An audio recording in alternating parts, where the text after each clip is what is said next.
میں ایک خطر کی دکان پر کام کرتا ہوں. خطر کیا ہوتا ہے بھائی؟ اس دکان میں جب کسی کا پاؤں پتھر پہ لگ جاتا ہے تو وہ پتھر پہ ہاتھ لگا کے اپنے ہاتھ کو چومتا ہے اور آنکھوں پہ لگاتا ہے کہ ایسا کرنا ٹھیک ہے، حرام ہے، ناجائز ہے. صرف بیت اللہ وہ جگہ ہے جہاں ہمیں ہاتھ لگانے کا اور چومنے کا حکم ہے، اللہ کے گھر کو. اس کے علاوہ کسی جگہ کو ہاتھ لگانا یا چومنا عبادت کی نیت سے یہ حرام اور ناجائز ہے.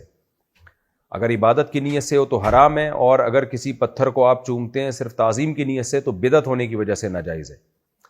تو صرف بیت اللہ میں دو کونے ہیں، ایک ہے رکن یمانی جس کا دائیں ہاتھ سے یا دونوں ہاتھوں سے آپ استلام کر سکتے ہیں. استلام کا مطلب صرف اس کو ٹچ کریں گے محبت سے، تعظیم سے، عبادت کی نیت سے. اور چومنا کسے ہے؟ بیت اللہ کے جو حجر اسود ہے اس کا بوسہ لینا سنت عمل ہے.